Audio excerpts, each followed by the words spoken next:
Only 1% of players dare to play this rare and aggressive opening, the McDonald Gambit. In this video, I'll show you why it's a hidden weapon worth knowing.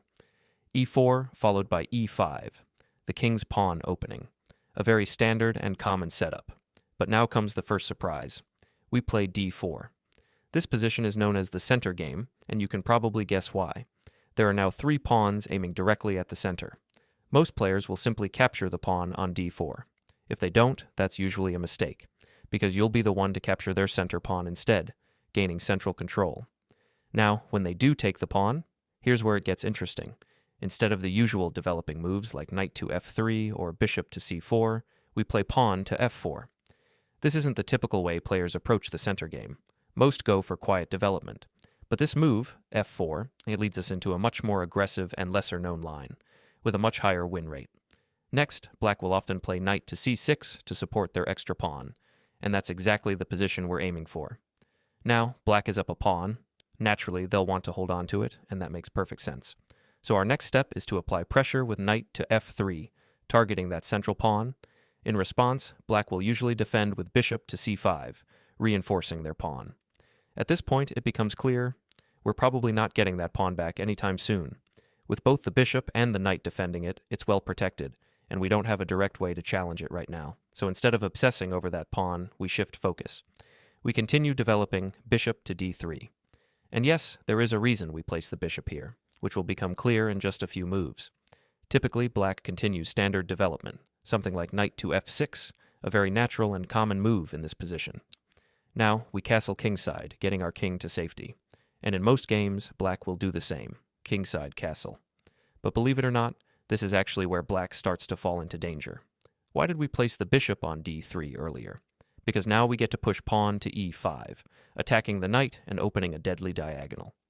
When black's knight jumps into the center, often knight to d5, that's when we strike.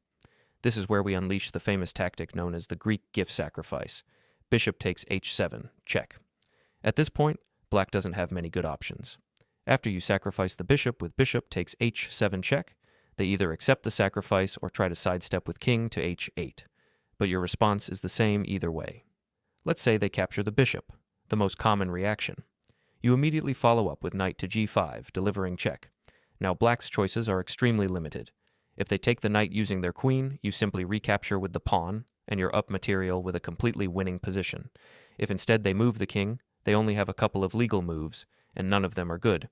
Often, they'll try king to g8, the only square that avoids immediate disaster. But if they panic and play king to g6, that's a huge mistake.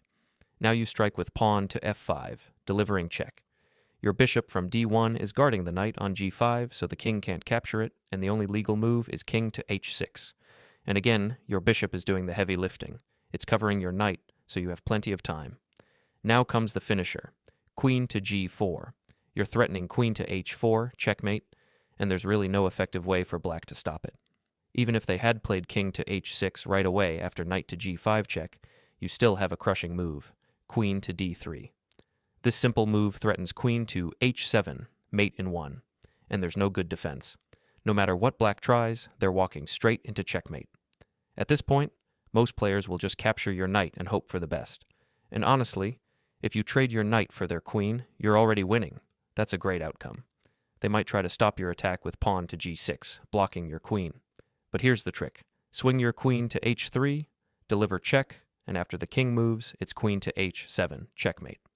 Now, if they play more carefully and go king to g8, the classic follow-up in this Greek gift combo is queen to h5, threatening mate in 1.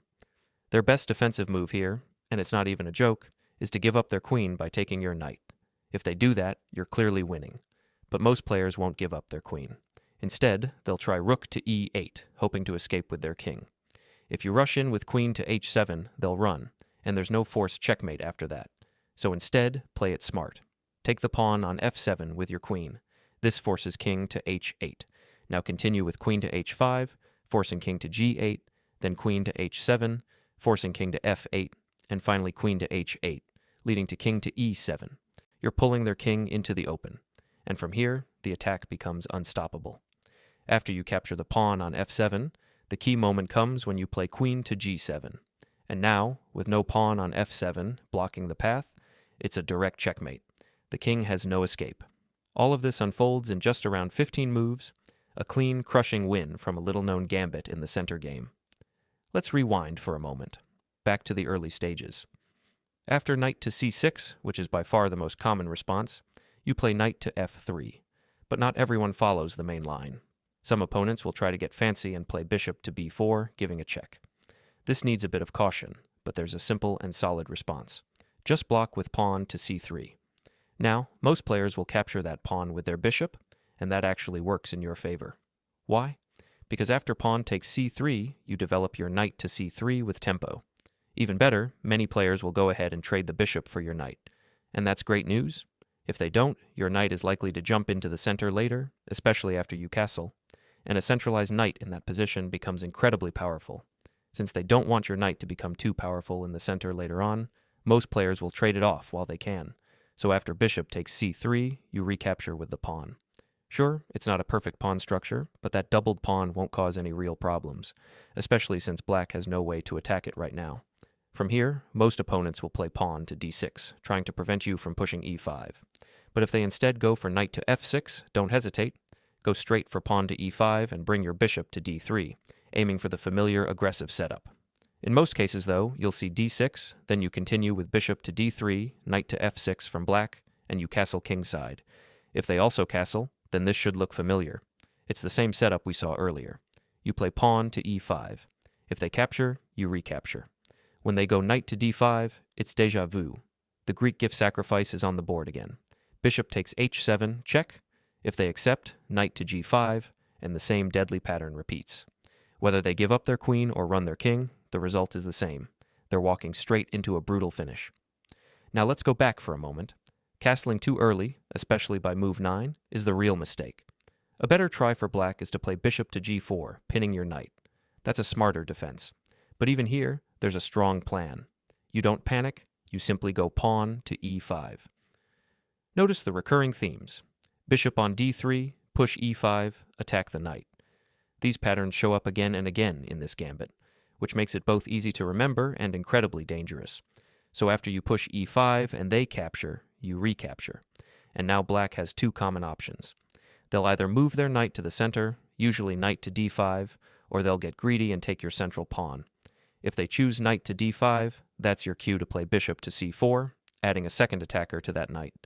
Most players will respond with something simple like pawn to b6, trying to solidify. And here's where it gets tactical. You hit them with bishop takes f7, check. If they ignore it, you just want a pawn. But if they capture, which they almost always will, you follow up with knight to g5, a discovered double check from your rook and knight. Since it's double check, the king must move. Worst case for black, they retreat to e8, and you grab their bishop with a better position. But if they play king to g8, you've got an even nastier trick. Here's the brilliant shot. Rook to f8, check. Now if they take the rook with their queen, you respond with queen to b3, check, and it's over. Their king is boxed in, they'll try to block, and you'll sweep their pieces on your way to checkmate. If instead they take the rook with their king, you go queen to f1, check. Their best and only defense is to block with queen to f6, sacrificing their queen. Because if they move the king, you've got queen to f7, mate. No matter how they respond, it's all falling apart for black. This line wins fast and brilliantly.